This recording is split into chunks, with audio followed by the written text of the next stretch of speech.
All right, folks, I want to welcome our guest back to the show. It is Carter Buschardt. Welcome back to the show, man. Thanks a lot for having me, Brian. Appreciate it. I appreciate you, man. You were one of the first guests that I had on the show when I started the podcast, and you've been back before. You're a longtime friend of the show, so we really appreciate you being here, man. And in addition to being an author and having several books out, you're an experiencer yourself. We've talked about that on the show before, but you're back specifically this time to talk about your brand new book, Sasquatch Evidence of an Enigma 3. So for those that may not be familiar with the first two books, or can you talk a little bit about the process of those two books, what they would expect to find in those books, and how they came to be, and then we'll move into Enigma 3. Sure.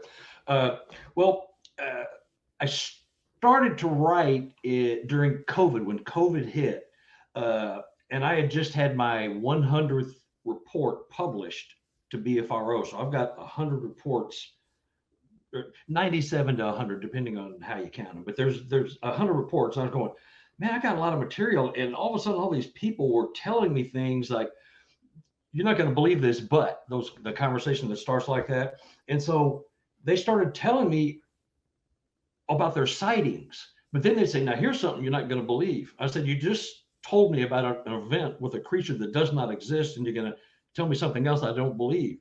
Bring it.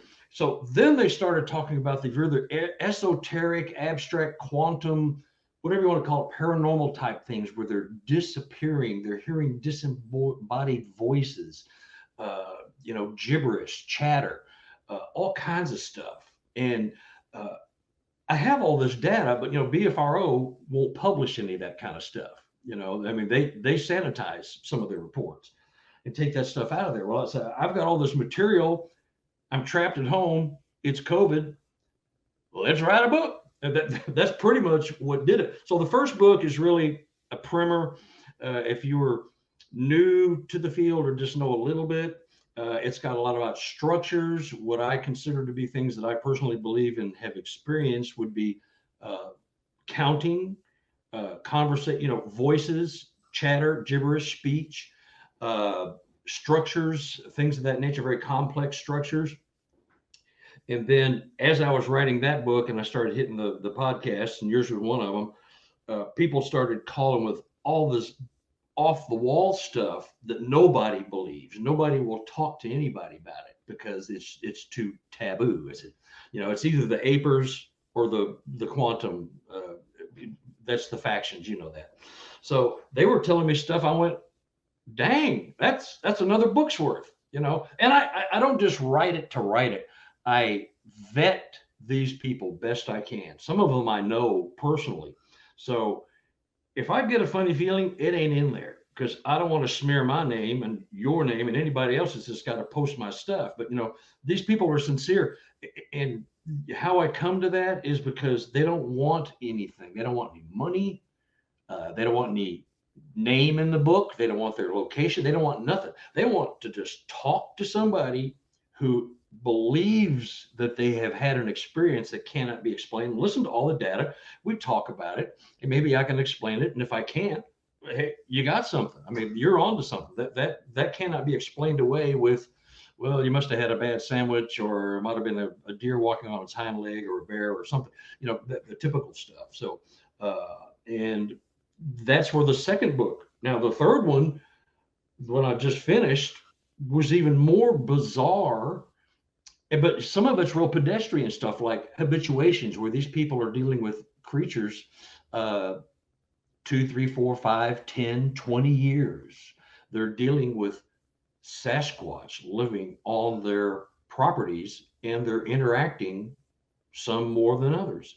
It's just crazy. And when I talk to these people, I'm going, do you realize you're interacting with a potential primordial being that has been around longer than humans, perhaps? Do you get that? And I hadn't thought about that. Oh my God, they're sharing gifts, they're gifting back and forth, or having little chatter conversations, having their name called out of the woods.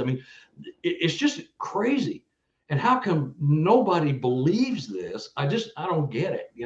There's hoaxers out there, of course, but these people aren't, and I've vetted it, unless they're really, really good, and I've met most of them. I've been to their properties, most of them. And so I can usually sniff something out if something's not right. So, but I've been catching a lot of grief from this last book because the picture's like, how dare you post that? That's just fake as heck. I can't believe you did that, you know. Or that is one of the greatest photos I've ever seen. It's it's one or the other. It's not like, God, I don't know. There's a few, but not many. It's just been crazy, you know. Well, if you haven't seen the photo he's talking about on the front of the book, I will post that on all the social media. It'll be on Instagram. I'll post it on TikTok and Facebook and in the group. And he's holding it up right now for everybody who's going to be seeing this on video. So I will post it for everybody else who doesn't get to see this. So, Carter, let's go back to the first couple of books before we get into number 3. Let's talk a little bit about some of these amazing stories that you've documented. Is there just a couple that stuck out in the first couple of books that you can share with them to sort of wet their whistle before we move into this new era in Enigma 3? Yeah, in the first book, I've got one that's really a favorite, and it's a Class B. In other words, they never had a visual daylight sighting, but they saw shadows and things moving through the woods. But they, this was a Christian family that lived in Arkansas, and he worked for Tyson Chicken Place. And part of the contract he had was he got a free house to live on, like, I don't know, 5 acres as part of his salary. And then he got a salary. So, but they had their devout Christian family. They had 7 children. And so the Sasquatch were watching them from the woods. They could see them. They're watching them play. They were coming up to their windows at night and watching them watching TV. They were tapping on the window. A couple of the kids, call them my fuzzy friends, because they came to the window and they would just stare at each other or look at each other or, you know, touch the glass with their hands on outside. I mean, it was just fascinating. And being devout Christians, you know, they usually have, you know, a place for that type of thing, but there was no evil. There was no horrifying interactions. You know, a couple of their dogs disappeared. I think a couple of peacocks were killed, and all the insides were taken out, because and how they were killed is exactly how Sasquatch kills. Is they take all the high protein things out, like the liver, the heart, the lungs, intestines, that, you know, stomach. Those are high protein stuff. I mean, the meat's okay, but the high protein is what they take out. And so the manner of death on some of these, you know, farmland creatures, their vegetables disappearing overnight, chickens being taken and the heads pulled off, and, you know, the heads are laying on the ground, the body's gone. Well, who does that? You know, so that's one of my favorite, because they had a very peaceful interaction with them. They weren't afraid. Being a Christian, they knew that, you know, God was protecting them and was not going to let anything happen. But they just found it fascinating, and I just thought that's one of the best Class Bs, because this went on for 4 or 5 years until they couldn't handle it anymore. You know, and the kids got scared because they were starting to encroach, and nobody really knows why. I think it's, you know, because, you know, they had more and more animals on there that were food for Sasquatch that they were keeping. So the Sasquatch were getting closer and closer and coming by the house at night, banging on the walls and getting a little bit more aggressive. And so they decided to leave. That's just one of my favorite ones, because it just, you know, it's not like a Class A, I saw it, wow, but all the stuff that went on. And I'm paraphrasing a lot of it, but it's really fascinating the way they thought about the creature, where they were not afraid until the end. And they're a very, very peaceful family. It was just incredible, you know. And now the second book, he also ended up in the third book, but the second book, which is this one here, Sasquatch Evidence of an Enigma. I'm very creative with my titling: Sasquatch Evidence of Enigma 1, 2, and 3.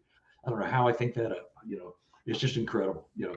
But anyway, the guy that's in this book, that makes this book, David Allen up in Canada, he had been going through interactions for 30 to 40 years, on and off, with his dad up in British Columbia. I mean, and some of these things are like, it will blow your mind. You know, the Sasquatch Well, his cabin was built on a deck, a huge deck. They built this huge deck. Then they built the house on top of the deck. And so it was more like a cabin. But he had a Sasquatch interaction where I'll make it short, but the Sasquatch reached through the window, touched him on the forehead, zapped him, and killed him. He was up above watching his body. He was having an out of body. He was laying on his body was laying on the floor, and he was like, "Get up, get up, get up, you fool, get up, you're not dead," you know. And so he finally got up. But this creature, being, I call it, had been dealing with him and his dad on and off for 30 years. There's three different Sasquatch. You know, Zap is what we called it.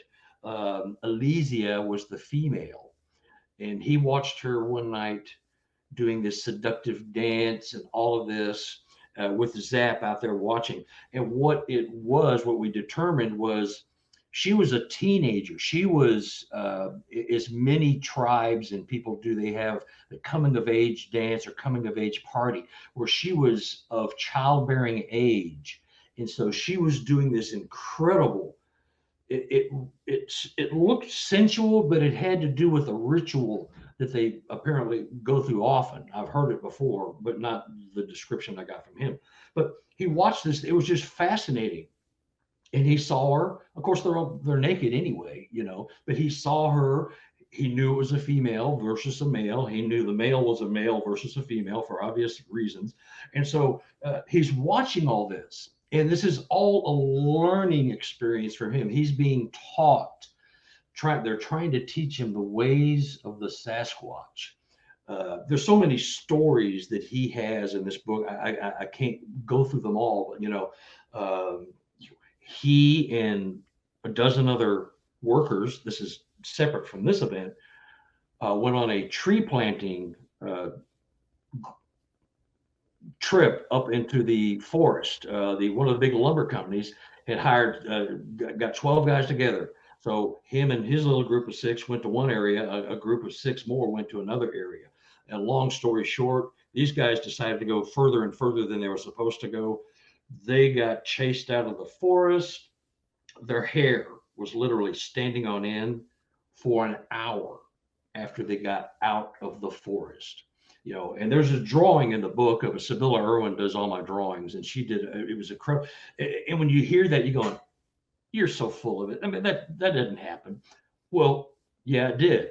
I mean, and when you read the story, you realize it's coming from deep in his soul, and he was deeply affected by this stuff. I mean, he is a bit of a recluse now because he never understood what was going on around him. The Sasquatch had just chosen him. He kept ignoring it, like, you know, he was just oblivious. Well, they kept after him because he was supposed to be a knower, and he just wasn't cooperating. Finally, he did, and he's all better now as far as that goes. But it's just incredible stuff that nobody believes, and that's why we don't hear about it, because they get shunned, mocked, ridiculed.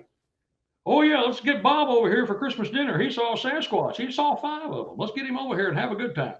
You know, well, Bob ain't going to come over, and Bob ain't going to tell anybody ever again anything that ever happened to him, because, you know, that's a deeply personal thing. And when you have these events that you know you saw, you're not even remotely doubting anything you saw, even though you might not believe it. You're going, I just saw that Sasquatch walk through that tree, and it didn't come out the other.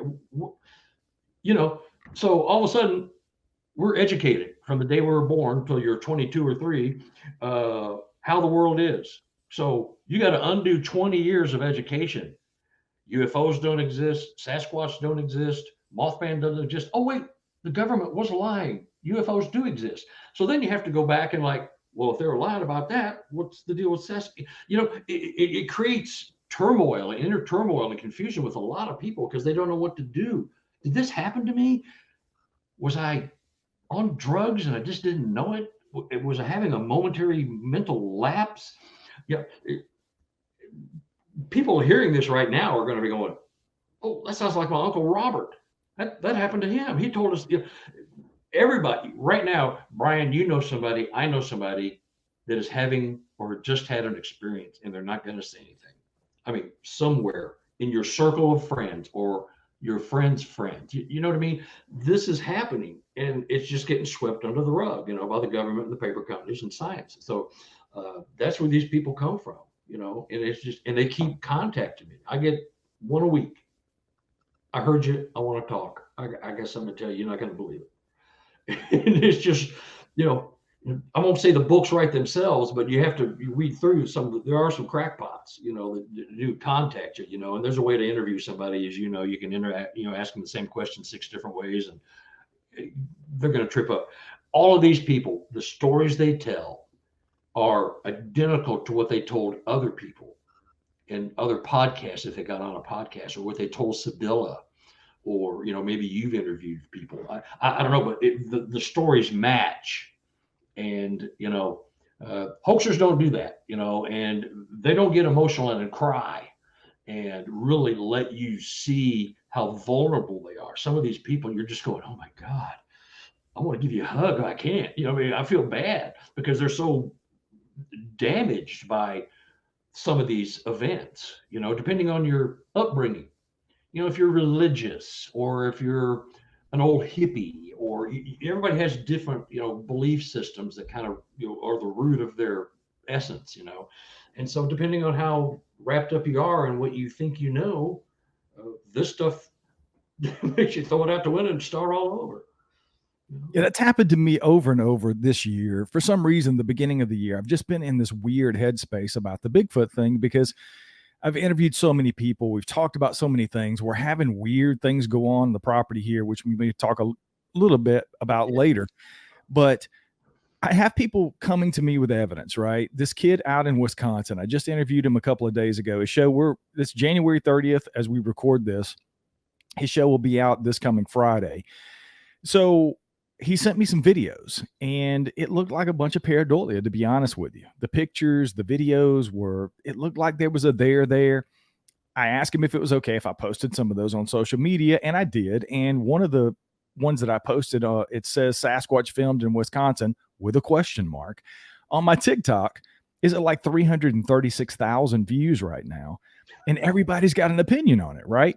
Yeah. And it looks like there's something there. There could be something there. It looks really strange. So I wanted to get the kid on, and it took a couple of weeks to really convince him. He didn't want anybody to know his name, but the more he saw the comments, once his videos got out there, he got a little pissed off because people were kind of ragging and saying, this is fake. I don't see anything. It's just trees. It's bushes, whatever. Mm-hmm. So I interviewed him, and I pushed him a little bit. I said, this is a little different than just an anecdotal account that people come on and say, hey, I saw this. You're putting forth evidence, and you're purporting this to be a Sasquatch, right? And you're having daily interactions with this clan. And I pushed him a little bit on the evidence, and some of the things he told me are very similar to what we're talking about that makes it into your books. He's saying these things have metaphysical abilities. He is looking at them in the eyes, and they're disappearing in front of him.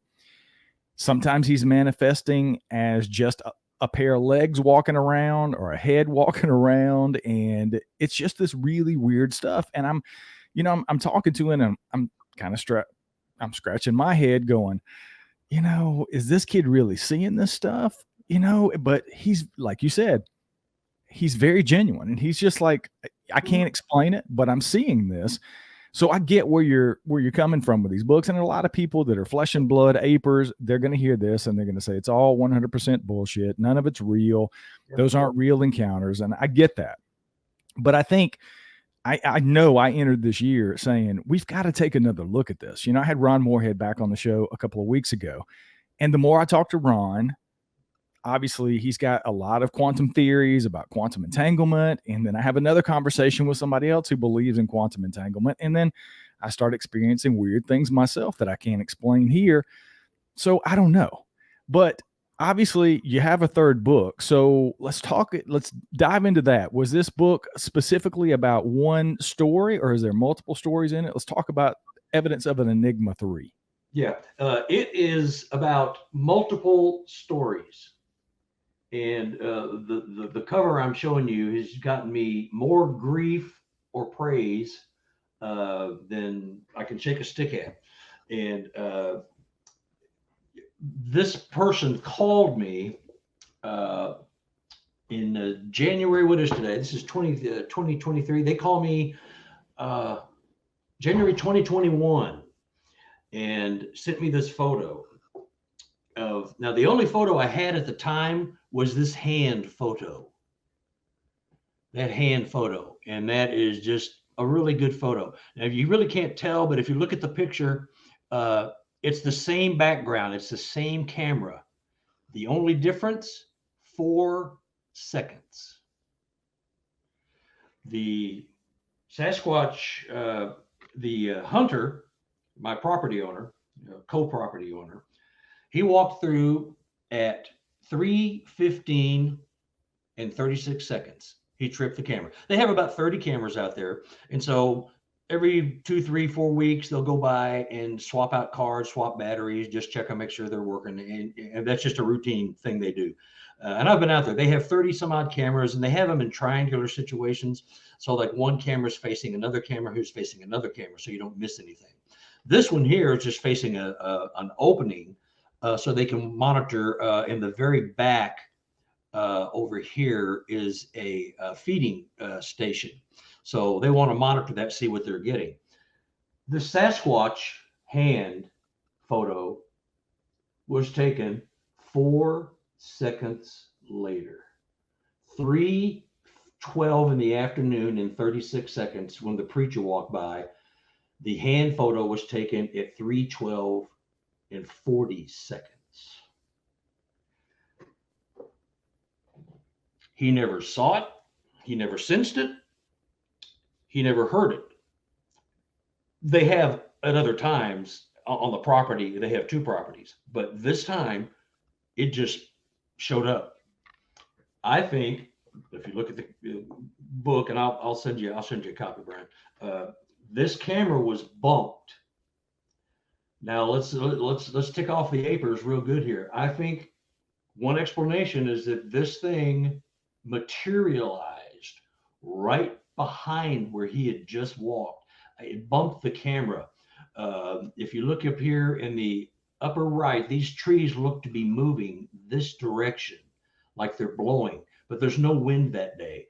You can see this tree up here that's horizontal. You can see it. It's down here on the ground on this photo. The shadow is almost the same as it is up here. It's the same camera. It's the same thing. It's 4 seconds later. It's the same day, you know. And so what do you do with that? You know, and this guy is a preacher. He's the town preacher. I've met him, you know, I've been to the property twice. I met him. We did some filming for a test show that never got off the ground for, I think it was Hulu, I can't remember, but it never got off the ground. Too much infighting with the creative people. Anyway, so what do you do with that? You know, I looked him in the eye. I said, preacher, I got to ask, because people are going to ask me. I have to ask, did you stage this? Has this been staged or manufactured in any way? Don't get insulted. And he didn't. He said, no, it is what it is. I can't even explain it. Now, being a preacher, he says, well, I believe that the good Lord made this creature materialize to show me what could have happened, insinuating that this creature could have attacked him. But that's not what he meant. He just meant that, you know, this creature could have had you if it was Satan or the devil. So I put the religious explanation, I put it in the book because I thought it was kind of refreshing to hear a man of the cloth, you know, talk about his belief in, you know, and he had another sighting that's even more bizarre. I'm not even going to get into that one, but he was seeing all kinds of stuff, you know, and that was, he believes, a satanic or evil type thing. But this was just like, it just showed up right behind him, you know. And about 2 months later, because I'd been out there to visit him after this photo, I've been out there and I left a gifting area right in the middle of their batch of cameras. And something did not like it It destroyed the gifting area. It took one of the cameras and it pulled it off the tree, and it broke the strap. I mean, the nylon strap, it just broke that, snapped that in half. It ripped the little metal clasp that keeps the door closed off of there, ripped the door off. It bit the part of the SD card. There's bite marks and stuff all over it. And it threw the camera down into the gifting area that it had just destroyed, which was just a big, we don't like that, and that was just after I'd been out there, and so at the time he goes, Carter, I think I've got a photo that shows me walking on the camera. I think it's about 10 or 12 seconds later, this handprint. So it was pretty close. So he went and looked at it and he sent it to me. Well, it wasn't 12 seconds, it was 4. He just forgot it. So what do you do? I mean, it is what it is, Could he have faked it? I don't believe they're technically that savvy, and him being a preacher, although a lot of the people who were claiming it's fake, well, these preachers, is Joel Osteen, all these other guys with the big mega churches, they got billions of dollars. They'll lie and tell you anything just to get some donations. So what do you think these guys wouldn't lie to you? I said, well, okay, that's a valid point, but you're apples and oranges. I've met the guy, looked him in the eye. It's just, and the owner, the actual owner of the property, there's no one lives there. It's just for hunting. There's a old shed on there that was bought like at Home Depot or Lowe's, one of those, out, things you can buy for $1,000 and put out in wherever. So I've stayed in that one night. All kinds of structures, all kinds of everything. I even talked to a conservation agent who believes the Sasquatch exist. He believes they're out there on their property and some other caves out there. And he believes, and he says, if I get something, he'll call me. I haven't heard from him yet, but he believes that they exist and that there might be some paranormal aspects to them. So what do you do with that? And I got torn up like you were talking about. I got ripped one way up up and down the, however you want to phrase it. I was just, tortured. And then all the ones were going, God, that is awesome. How'd you get that? It was nothing. It's nothing in the middle. It's either you are just a phony or that is the most awesome thing I've ever seen. But this is like real life. They're living with it. I sent this photo to a producer. They took one look at it. They were going to do another report of mine for this show that never got off the air. They said, oh, we're changing. We're going here. I mean, they came right there, and they had their people look at it before they even came out to make sure it wasn't faked. So that passes muster in my world, So yeah, I think just having the backstory and being able to go out and see something, see the area, look at the guy face to face and have a conversation means a lot, because I don't think we get a whole lot of that. I know I don't get to have a lot of face-to-face interviews outside of over the internet like we're doing now. Mm-hmm. And that makes a huge difference in whether you can tell if somebody is really BSing you or not. And, they're clearly having other things. You said there were structures and things on the property. What kind of structures are you finding? Mostly pointer structures. By those, I mean like 3 sticks, like, one branch or a trunk of a tree lodged between 2 trees and it's pointing. So you got one like this and one like this, and it's pointing a certain direction. Every one of the structures that I found like that, it's about 22 acres, were all pointing toward the cabin that's on the property. When I went to the cabin, I went up on this rocky bluff up above it, and trees, and it's in the book, trees have been snapped where you're overlooking. So the trees were growing like this, and then this, and then that, so they could have a clear view. So something's been up there watching the cabin, and again, nobody lives there. It's just a hunting cabin, and there's a creek that flows every now and then when it rains. It used to be a major, creek. At the time it's dried up because they've, done some highway restructuring and moving stuff. So anyway, but it's just like you said, Brian, when you have the conversation with these people, you look them in the eye, and you just know if someone's yanking your chain, except my ex-wife, I fell for that one, but but that happens, but it was just fascinating. And these guys are like real as the day is long. They're just country boys and good people. And if I can't really tell you about the actual landowner, because he's a former way up there in the government policing activities and things like that. So I can't, I can't divulge, but he's like true as they come. He is like, I've been in government policing for decades. I've been shot at. I've been shot.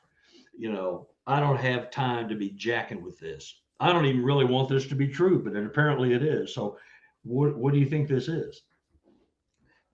What do I do? It falls in my lap, and I believe the guys. And the TV producer, there was 2 producers that came out to film because of the photo, and they believed him, and they checked the photo out. All I had was the handprint at the time, but he found the photo of him walking after we got through filming, and that'll never see the light of day. It was just, the production people were butting heads. So anyway, but it's as real as it can be in my world. If you want to call me a faker, but that's great. And in some defense of the criticism I got, all I did was post a picture of the book. There's no backstory, because you know how long a backstory would be? It'd be half the book. I mean, you can't just, put a picture up there with a 14-page explanation. It's just too long. And even if you do a page, you're going to leave something out. So I expected some intelligent discourse, and I got some of it, but most of it was just hateful. You're full of crap, So, and you call yourself an investigator, really? I mean, you're calling me, and I'm looking at the stuff of these people. I checked them all out who were ragging on me. I saw some of the stuff they had. It was just embarrassing. You call that, my granddaughter has better pictures of Sasquatch than you do. So what are you ragging on me for? Because it makes you feel better, and that's probably true. It makes people feel better. The keyboard warrior thing, I get the mentality. I don't like it, but I get it. Is something ringing in the background? Oh, sorry. Yes. I need to turn this off. Sorry about that. Are you good? I can edit that out. No, I'll just, I'm just too close to the mic. So anyway, so that's just kind of what happened. I get into, some heated debates. I try to be as nice and polite as possible without going, do you even look at yourself when you're doing this? I mean, you're trashing my information without any backstory. It's a picture. If you want some more information, let's have a chat. Let's have an intelligent, respectful conversation, not just you're full of crap. Okay, well, good. That was intelligent. That's 4 words there. You probably stayed up all night working that one out, didn't you? So, but nobody really wants to discuss, because no matter, their minds are made up, no matter what you tell them. But what about this? You didn't say anything about it. They're always looking for something. It's just not worth the effort, because I want to spend my time not getting praised and go, hey, attaboy, that was great. But I want to spend my time gathering the information and putting it out there. And the reason I wrote this last book really is because I want the people that are having these kind of experiences to get a hold of me or someone you trust, researcher, investigator, somebody who actually gets their feet dirty by going out in the woods every now and then, and tell me about it. Because these people that I got in this book were from stories in the previous book when they called me and said, hey, I got to talk to you. So it's working. It's taken forever because the people, because people still don't want to come forward. I know you've got weird stuff going on your property. It's just incredible that it's coming through, and we can't get through to anybody. A few people, but it's hard because the like I said, we're taught how to think for the first 20 years of your life. So you automatically don't believe in certain things that can't happen, and then once you start talking about it, well, you have to undo it. And then, the ape only crowd, they don't have an open mind at all. Well, that's baloney. That can't be, because, I've been in these woods 30 years, and if there's something like that out here, I'd have seen it, and I hadn't seen it, so it doesn't exist. Until you get that phone call, sorry, I know it's kind of harsh on you here a few months ago, but can we talk? Because then this badass hunter has had his experience that he can't explain, and he may have soiled his britches, and he's having a come to Jesus moment with me on the phone, like, I don't even know. How does this happen? How do these things exist? Why are they here? Instead of you're an idiot, buddy. How come you're writing these stupid books? Now he's like, you're sitting on my lap, like, oh, please, talk to me. It's just, I think we're in an age of knowing. I think we're starting to crack it just a little, because there are more and more people coming through with this stuff. And all they ask for is the time of day so I can talk to somebody and hear me out. What do you think it is? Do you think I'm nuts? Did I really see something? And they're gone and they're happy. They feel so much better. Most of my people in these books, they don't want to ever be contacted again. They contact me, but they don't really want me reaching out because they're happy with where it's at. The guy in the second book, this is a really fascinating event. And then I'll shut up. He had 6 hours of missing time when the Sasquatch was walking at him. He lived up in the Northeast. He's building a cabin out in the middle of the woods. And, he's living in a travel trailer while he remodels the cabin. His wife just had a kid. She's pregnant again. And so he's remodeling after he spends all day running his very, very successful business he has. He monitors and runs the contractors working on the cabin. One night, 10:30, 11 o'clock at night, he's getting all the tools put away, getting ready to go to bed. He sees a Sasquatch walking at him and his 110-pound police-trained German Shepherd badass dog who does zero. It just sits there and stares at this Squatch, and he's even giving him his commands, and he's just sitting there, ooh, ooh. It's mind-blowing. So anyway, they escape. They run into the travel trailer. He realizes he didn't bring a gun, so he gets in the travel trailer and he gets a knife out of the kitchen. Him and the dog run to the bathroom and they slam the door. They see the Sasquatch walking around the house through the windows. They know it's walking around, and he's sitting there like this with a knife, and the dog's leaning up against him. He's waiting for the Sasquatch to come in the travel trailer any minute and tear him to shreds. 5:30 in the morning, he wakes up.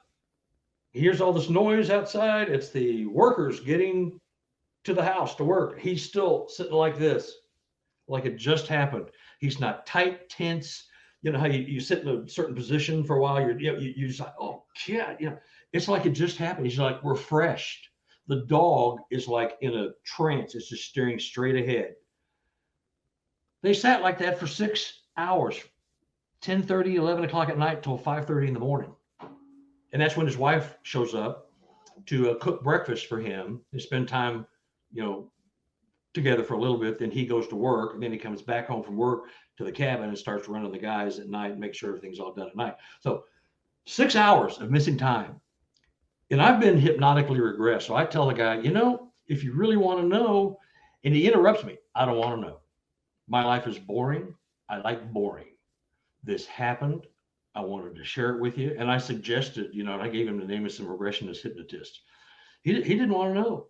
Now, he may have done it and never told me. I've sent him an email or two after the book, no response. He just doesn't want to be bothered. But he was upset enough that this happened to tell me the story. And this guy's like executive. He's like, I don't need the money. I don't even need to tell you this. I'm just telling you this because I cannot make it make sense in my head no matter what I do. And this is happening all over the country, all over the world, North America. I mean, it's happening. Nobody wants to admit it. I want to go back to the preacher story for a second and ask you this. Was it just the photograph that prompted him to reach out and call you, or were they having other experiences that led up to that? And was Bigfoot on their radar when all this was going on, or was it just the photograph that really? Yeah, no, they had Sasquatch going on at their property. Now, the owner, I think his name's Jimmy in the book. That's not his real name. Nobody's names are real. Everybody's names and locations are fake, if there's anything in there at all about that. Because it doesn't matter. It's the story, not who they are or where they live. So you can't drive by and freak them out. So, but they had seen a couple of Sasquatches. They'd heard howls. They'd heard a lot of stuff going on. And when he got this hand photo, they had initially sent it to a researcher who they had posted this photo on a hunting site, and a Sasquatch researcher got a hold of him and came out to visit the property. He had a bright orange truck with a wrap all over it, world's greatest Bigfoot hunter, as seen on Discovery Channel. That just freaked them out. They don't want attention like that. It's like a neon sign. They're going, oh no, they told me to hit the road, get out of there, because they didn't want that. They just wanted someone to talk to them. So, and I talked to them and I sent them photos and things that I got. And I said, you guys are telling me, and I believe you didn't falsify, you didn't manufacture this. This wasn't something someone sent you and you're sending to me and passing on the joke. And I checked out what I could. But anyway, they have ongoing activity on there anyway. So when I showed up, they liked the fact that I wasn't like rah, hey, I'm going to put you on TV and I'm going to make you famous, and myself too at the same time, So we just talked about it. And then I got a call from a producer that wanted to do a show on one of my reports. That report didn't want to do anything unless they were treated with special attention. So I said, well, there goes your 15 minutes of fame, So see you guys. By the way, I've got a much better report that you've never seen because it was never published. And I've got a photo that'll blow your mind. I sent the photo, and a long story, here we are. But they have ongoing activity. They don't live there. So a lot of things happen that they may not see or hear, but they get camera shots. There's another picture in this book of a Sasquatch. It appears that it's about to take a deer down. Yeah, I've got it in a negative. It's in this book too.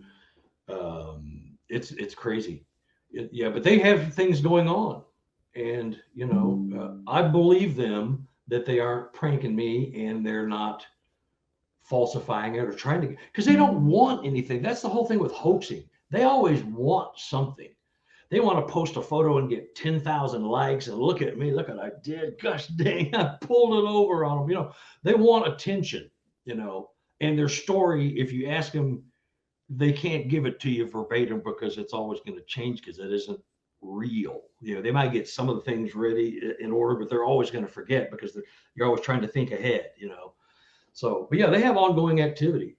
Everybody in this book, this new one, is ongoing, either habituation, or they see them from time to time, orbs, UFOs, you name it.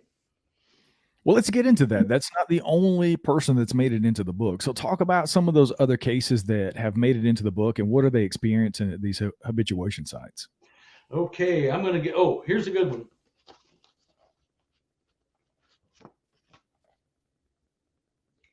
The face photo.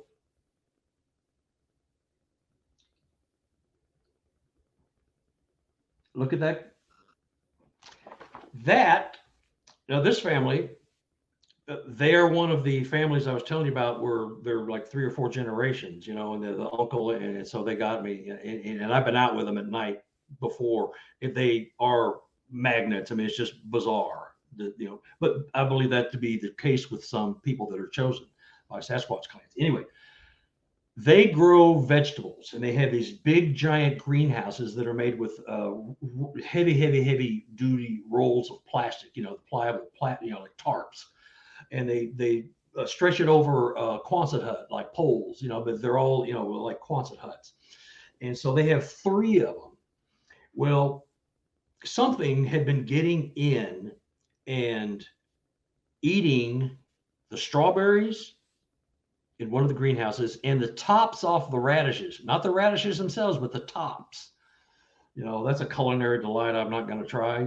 I'm not sure. It just doesn't sound that good. But anyway, and then you could see that something had been bedding down, laying down because it's just a dirt floor in there. It's just regular ground. So, but he could see that the grass and stuff that's growing, something big had bedded down in there. He thought, and first thing he thought, this is a kid. I mean, he's like in his 20s.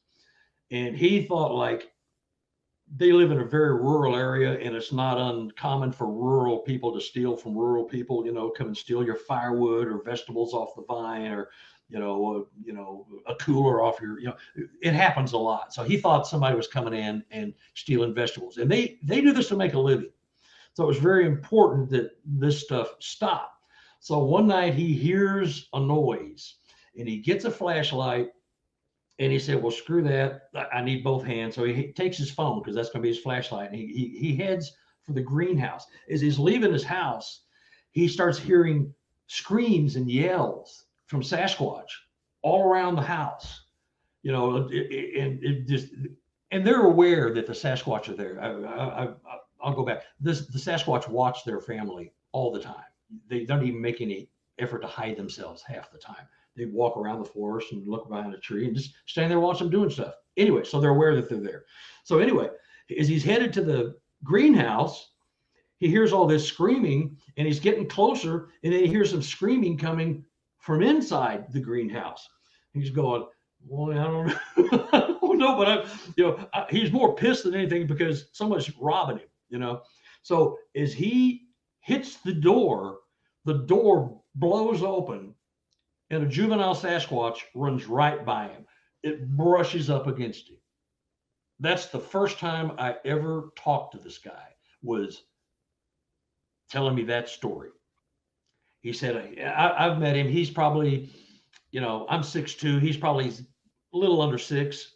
He said, this thing was about 6.5 foot tall, and it just ran by him. Chocolate brown.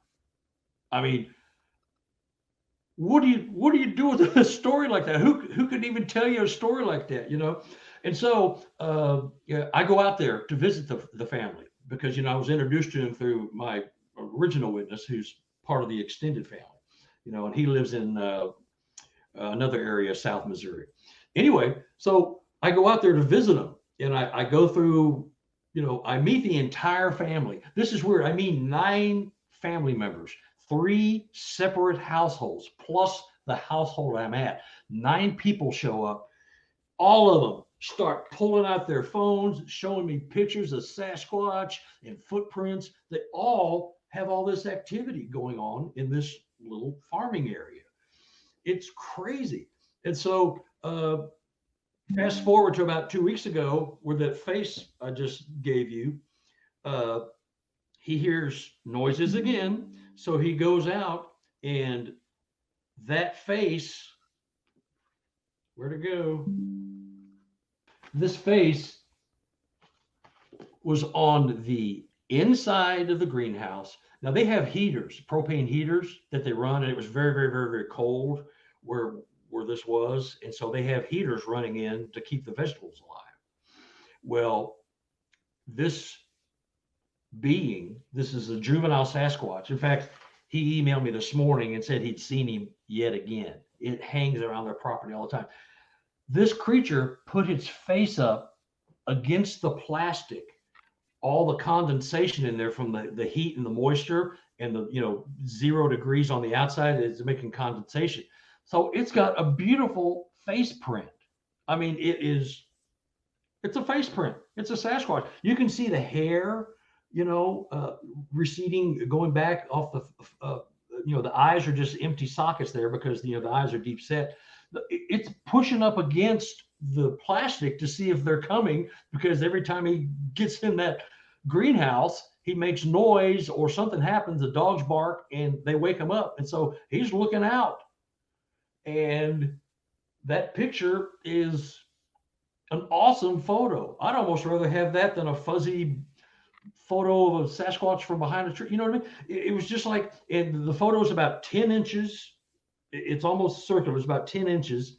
And there's 2 other photos just like that, but not nearly as good. They're smaller, and they're lower down near the base of the greenhouse. So it's either 2 more small ones looking, or it's one that had looked, then looked again, and then looked again. We can't figure the photos aren't that great, the other two. And there's a handprint on there. It is also on the inside of the greenhouse in the condensation. He sees that handprint. He goes out there and put his hand on there. His hand is 7 inches from the base of his palm to the tip of his finger, 7.5 inches. The handprint he's got his hand on is 11 inches, 4 inches bigger than his fingers. And that's in the book. But it's just, in this family, they're having routine visits.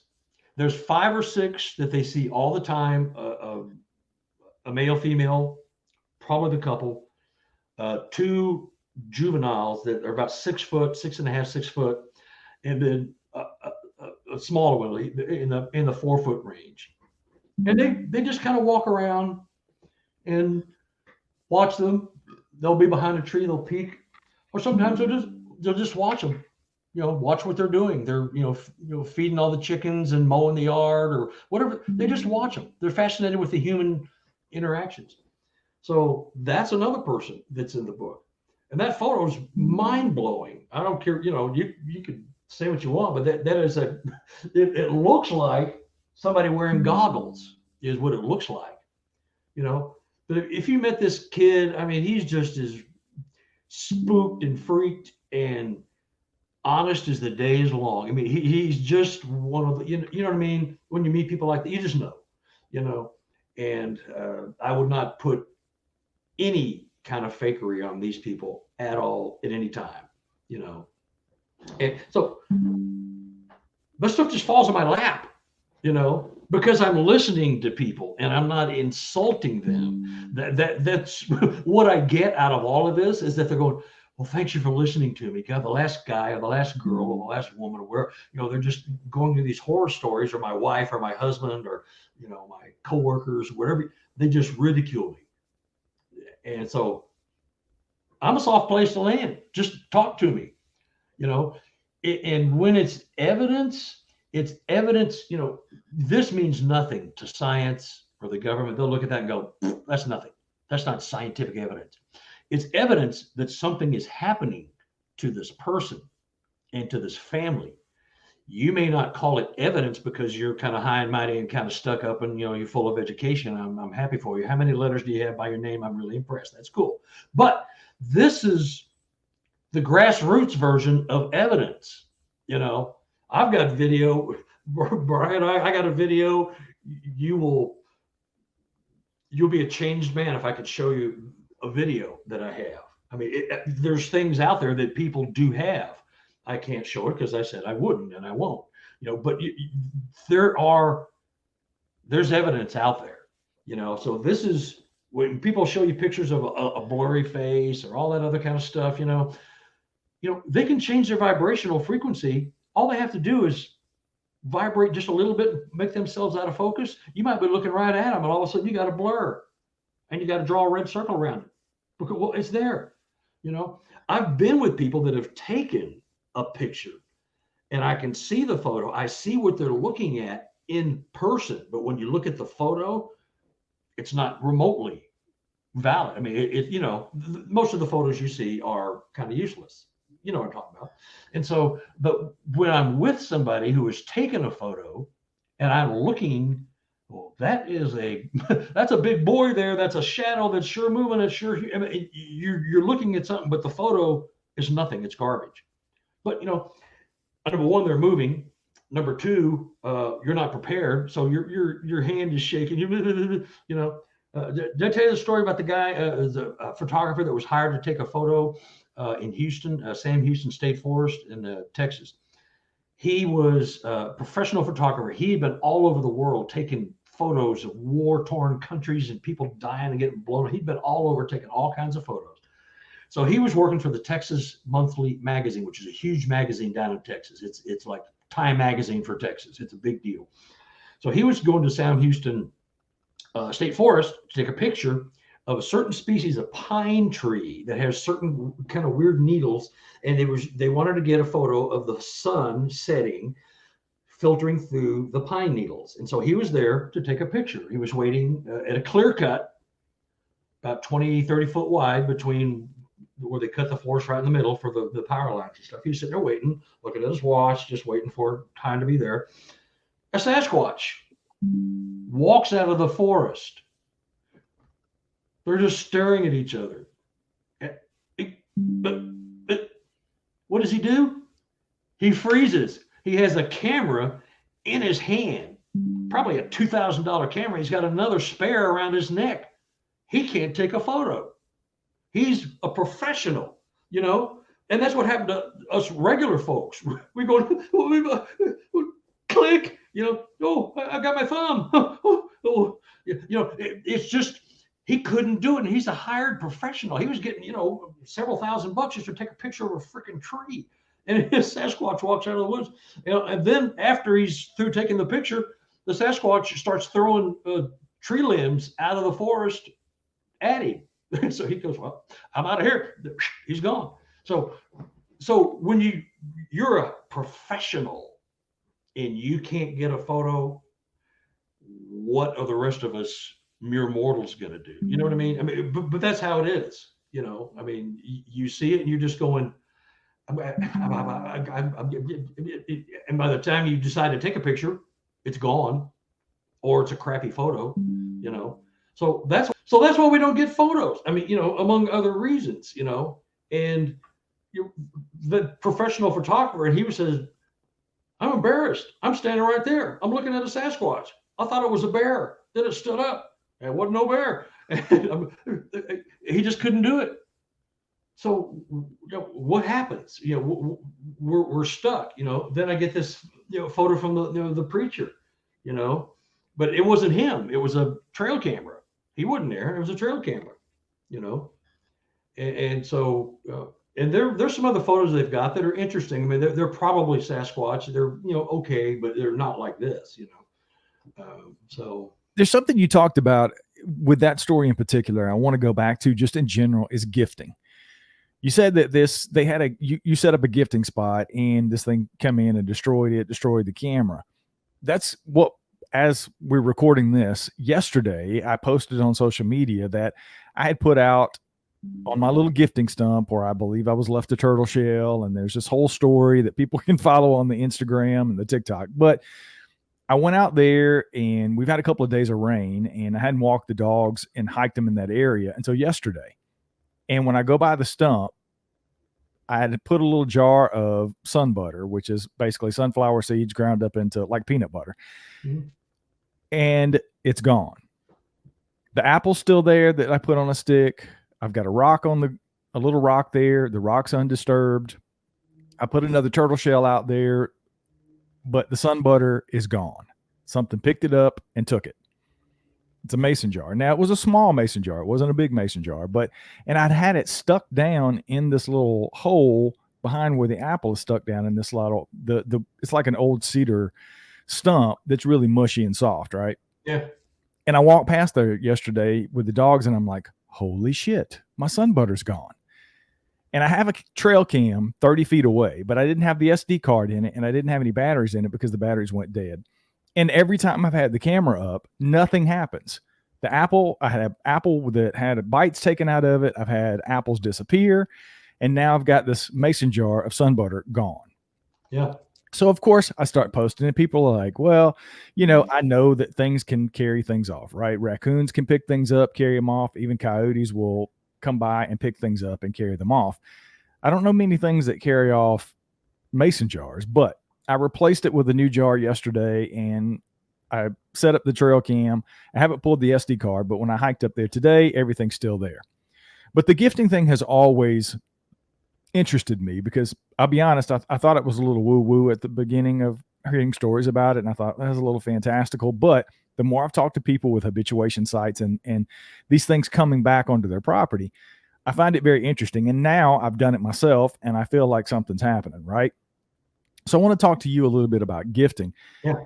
What is your thoughts on why I've never heard of a gifting site being destroyed like that? Do you think that was just something out of the norm or because it wasn't the people that were used to doing it? What's your thought on that? I know it's obviously subjective and you don't really know, but what's your thought on why that happened? Well, I think it happened because they didn't like that. And it could have been because I was the first researcher to visit. And what did I do? Would bring all these city-fied baubles and bangles. I would stop by Dollar Tree and buy all the, bracelets and mirrors and stuff like that. And now some places they enjoy it, but I think whatever did that did not like. They're used to the setup of the way it was, and they just did not like that. There's a lady in the book, and your sunbutter, that's good. They love things they can't get in the forest: apples, bananas, fruits, oranges, sun butter, peanut butter. I have a lady in this book. She's been going through this for about 3-4 years. They moved out there about 5 years ago to this house. All kinds of stuff is going on, but the gifting is fascinating to me because she hung a bag of apples about 8 foot up in the tree. She has a stick, so she takes it, she puts it on the stick and then hooks it up there, so it's too tall for anybody to get and mess with. They take the apples out of the bag, the mesh bag they come in. They eat the apples, and then they put the apple cores back in the bag, hanging on the tree. Who does that? It gets better. So she took my suggestion and started putting mirrors. You go to Dollar Tree for, now it's $1.25 tree, but you can buy those little mirrors, for $1.25. That's cheap. That's cheap thrills right there, because it's a little handheld mirror. And I always thought, because I had success at another property where one of them was taken. I had 5 mirrors put up. Well, on her property, she has 3 mirrors. They take them down and they put them on the ground, face down. She takes them back, hangs them up on the tree, strings them together so they're all facing out. They will undo them, untie the string, take the mirrors, turn them around so they're facing the tree they're hanging on. They don't want to see. This happened about 4 or 5 times. So it's obvious they don't like looking at themselves, and so several times they have taken a vine and strung it through the hole on the handle several times, wrapped it around, and tied it to the ground. So she comes back up, unties it, puts it back up. It's like this little game they're playing, and all kinds of things are going on. But, they're eating apples and putting the trash back in the thing I was talking about, people that are good to the environment and stuff like that. They are, and they're not trashing anything. So the Sasquatch is taking the apples and putting it back in the bag like a good little boy or girl. Who does that? They're not eating it through the mesh. They're taking it out, eating it, and putting it in. 6 apples in there, 6 apple cores. I mean, it's hilarious. And so this is an ongoing back and forth with them. It's incredible stuff, They cleaned out all their apple trees. They stole all their apples. And they came out and they were furious. And this is when this first started happening. And they were screaming and yelling, and she believed she knew what was going on. Her husband denied it up until just a couple of years ago. He denied, I don't know what's going on out here, but I don't think it's Sasquatch. It just not. Until he saw it, then it was all over. So, but it's going on. And so they stole all the apples. They only had like 2 apple trees, but they took every apple off the tree. And they were pissed. They were screaming and yelling. The next morning, there was a fresh killed rabbit with the head popped off in this little fountain that they have out there off their deck. The head was pulled off, it was washed and cleaned, and it was left there as she felt, as an apology for taking your apples. But we like apples. So that's why she puts apples out in a bag And so you leave these apples alone, I'll bring you a bag. And that's kind of, now their apples are coming to season every year, and they're not. Do you realize the complexity of just that little relationship? I mean, you know what I mean? It's like you're playing with a kid. Nana, boo boo, I don't want the mirror. I mean, that's what it's like. And they're playing a game. And she puts them out face out, and they're putting them face back. And my, this is an old tale, but it's true. When the Native Americans, and this is a horrifying moment in time, but when the Native Americans were being rounded up and herded off into reservations, and their land was taken from them, the soldiers and photographers took pictures. They hated that. They thought a camera stole your soul. It's an old Native American belief. It may still be occurring if you talk to some of the elders on some of these reservations, but they think that the camera steals your soul. They didn't understand it. They had no concept. Then when they saw their picture on a piece of paper, and you're standing right here, and here you, well, how come you're there, but you're here? But how come you're in this piece of paper? They didn't understand it. And I think when, back long ago, when the Sasquatch people and the Native Americans, who were here long before us, had a symbiotic relationship of trading in, furs and food and farming, that type of thing. I think they learned about the photography at that point. And maybe they had a dialogue with what you believe about the souls and spirit. Who knows? We'll never know about that. But that kind of makes sense that they don't like seeing their reflection. I always thought, if I'm a Sasquatch, I'm living on the lam. I'm living on the, out in the middle of nowhere, and I've never seen myself. What do I look like? Am I kind of a hunk? Am I good looking, or am I ugly? I thought, well, rather than looking at my reflection in a river or a creek that's moving around, I really can't see.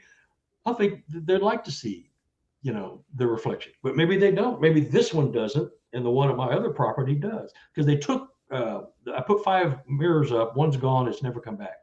And I put it up with wire, so you had to bust it off to get it. So it wasn't like string or anything like that, or hanging on a nail. I put picture hanger wire up on there, so you had to really work it. So it's just an incredible relationship, and there's so many more things going on with this lady out there. The interaction, the things they have going on out there. It's just the orbs. Oh my God, the orbs in this book. Oh, geez, it's like a meteor shower of orbs in their backyard from time to time. The cameras pick it up. Every now and then they see it. They just happen not to be standing there with a camera in hand, but the trail cameras pick it up. It's crazy. So that stuff is going on. And the husband, I don't believe in this. I don't believe in Sasquatch. Ain't happening. Nope. Don't believe it. I don't know what that. He and his wife agree to disagree. You believe in them? Great. I don't. The stuff that's going on around here, it's completely explainable by other measures. All of a sudden, he saw one walk across the yard at night, 3 o'clock in the morning. He's watching it because he's just had knee surgery and he can't sleep in bed. So he's looking out the window at night, and it changes, just like the hunters, like the macho, like the apers. They don't exist. That's bull. They don't exist. There's no such thing. It's anything but, Then he sees it, and he was one of those. And they had a lot of fights about it. And he's like, yeah. You come running back to mommy with his, tail between his legs. Okay. Because he's seen them. He's seen orbs. He's seen an orb come into the bedroom, and out pops a semi-transparent Sasquatch, still floating in the orb. It's about waist. His waist is still from the waist down. There's nothing, but there's an orb, and he's looking over the bed, and then poof, it goes. Now, a non-believer isn't just going to come up making up that stuff out of nowhere. He's not going to just go, I don't believe in these things at all. But if I did, you know what I just saw? I saw an orb, a blue orb come in the bedroom, and then the Sasquatch popped out. So how's that for your first foray into, Sasquatch? You're an absolute skeptic, and all of a sudden you're transformed, and you have no more argument. You say, whatever you say, he's done fighting it. I can imagine. One of the weird things that happened that was out of the ordinary for me before the sunbutter went missing was the night before. We'd been out late, which is, and by late, I mean like 8 o'clock for us is late. And we got back in and I hiked up the little area right outside the house with the dogs. And I hear what sounded like 2 tree knocks. And I've never heard anything like that on the property. That's one of the things people have asked me over and over with some of the vocalizations and other things that appear to be going on. I've never heard anything that sounded like a tree knock. I've always heard woodpeckers and whatever. It's all been natural. Never heard a wood knock. But the night before I discovered the sunbutter missing, I hear what sounds like 2 tree knocks. And it's not even coming from the area where the sunbutter was. It was in a different area. And both of my dogs reacted just like I did. It was like, what the hell was that? I mean, it's pretty loud. Mm-hmm. And so that was kind of out of the ordinary. I know you got some interesting theories on tree knocks. You alluded to it in the very beginning. You talked a little bit about the counting, which we've talked about on the show before. But in your words, talk a little bit about what you think the tree knocking is and what you've discovered about the tree knocks. Well, I believe that sometimes these knocks are possibly not wood on wood. Because if you're out in a forest and it just rained, the odds of you finding a dry tree and a dry log to bang together, no matter how big and powerful you are as an alpha predator, it's going to be, it's not going to be pop. I believe some of these are made by chest pops. You know, they may have 2 sets of vocal cords, which has been theorized, not proven, but they are able to make those sounds. They can make anything. They can mimic anything. So, you know, here's a weird thing that I know. There's not any video or photographic proof of a Sasquatch hitting a tree with a log. We got all kinds of other photos, but not that. So that's why I think they can mimic that sound just by virtue. You know, I've got people in my book that they're hearing their names called from out of the woods. When the husband or wife is gone, they hear their name called in the exact voice of their spouse. Honey, Cece, exactly. They're mimicking the husband or the wife's voice. They live in rural areas. They're segregated away from mass population.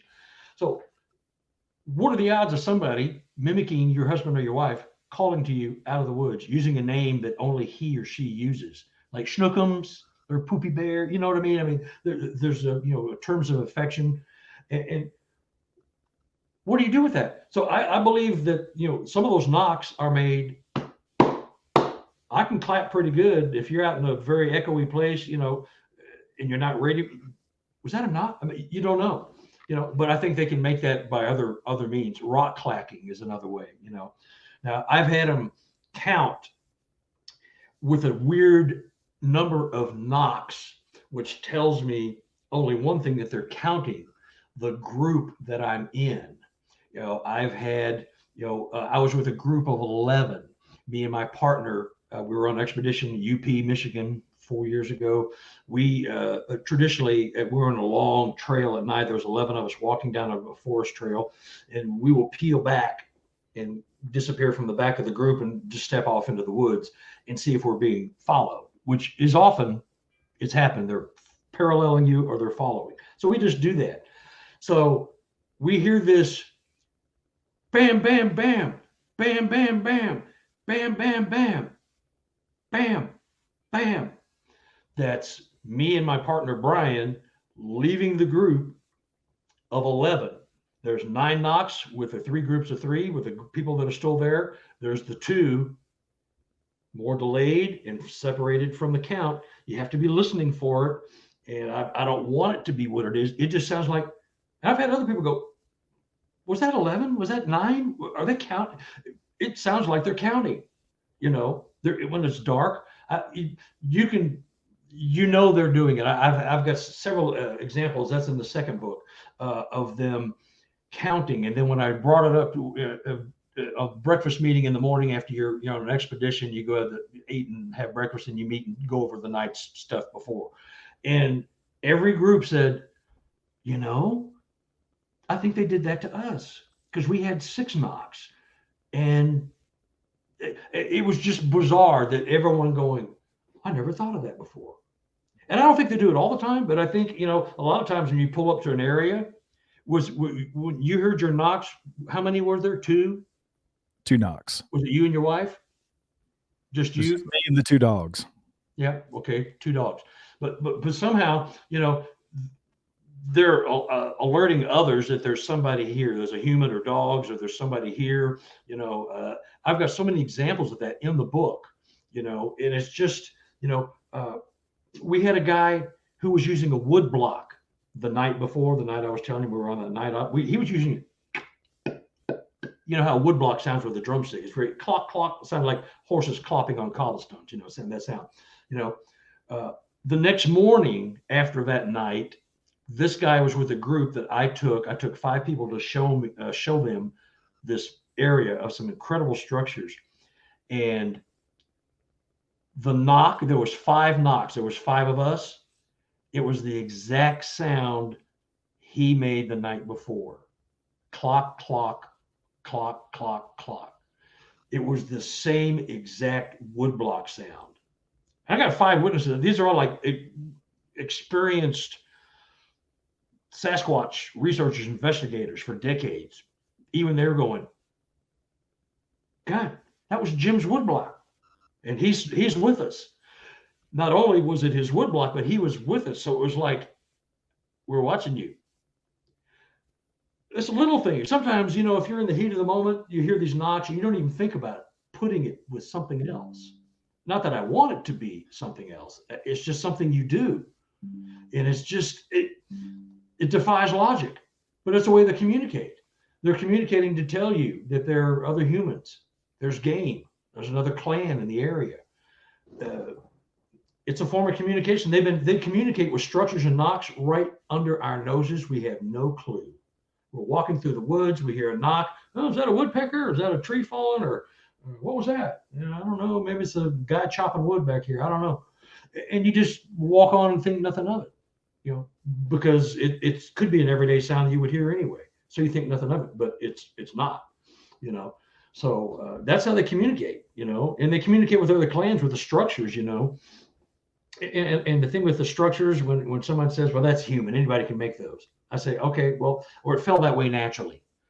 Okay, I'm going to give you 5 baseball bats. I want you to throw them up in the air, and you tell me how many times it takes you to throw them before they end up in a woven complex pattern. How many times? Oh, you lived 2 lives and it still didn't happen. You died twice and you're still trying it. You know what I mean? I mean, it's just, it's common sense. Yeah. Then you have to explain, well, who would do that? Why would somebody do that? Well, maybe it's not a somebody. Maybe it's some other person, some other being that's not one of us.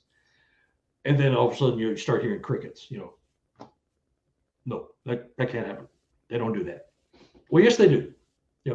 You've seen some structures, Brian. I know you have, that they're so complex, and you just go, what? I mean, who would take the time to do that? I mean, if you're artistic or you're a tree and an earth person, and you want to, pay your homage to the forest and the trees. I get it. But, these structures that are deep in the woods where there shouldn't be anybody and no one looks like they've been there in a long time, you see that, you're going, okay, it's that happens, and that they're communicating right in front of us. We have no idea. I've seen it here on our property. We found structures on the property that, like you said, I can't explain. Could it be natural? Could it be deadfall? Sure, but like you said, sometimes Occam's razor, it is the simplest explanation. It's not a person sneaking back there on my property and doing this. It may be something else. So I don't know. That's what keeps me coming back, man. I love the mystery. So let's tell everybody where they can find the books. Where's the best place for them to get Sasquatch evidence of an Enigma 1, 2, and 3? Yeah, if you say it 5 or 6 times, it's much harder. So you're good. Well, right now I'm building a website. So what you would do is send me an email to sqexplorer@gmail.com. And you can go through my PayPal, and just depending on what book, and if you want to buy several books at once, I'll give you a package deal, but sqexplorer@gmail.com. and just email me and tell me what you want. Even if you just have questions, you don't want to buy a book, And my new website is going to be sqexplorer.com. Real easy. It's a nice tie-in. I already had that email for years. But that's where you can get them, and I fill all the orders. I autograph all the books. They're all full color, glossy paper. They're not cheap books. They're nicely done, and I autograph them and I'll answer questions, all that. So that's how you get a hold of me for the time being. I will link to that in the show notes. I have the first 2 books. They're awesome. You guys go pick them up and get the 3rd book as well. Carter, it's always a pleasure to have you on the show, man. I've had a blast talking to you. Thanks, Brian. Hey, send me your address. I'll send you the other one. I probably have it somewhere, but did you move? Same place. Okay. Well, send it to me anyways, just so I have it. I'll put a book out tomorrow. Awesome. So you'll have it. Well, I'm enjoying it. I appreciate it. I'll come back any old time. I love it. And I'll have new stories because I'm getting them coming in right now.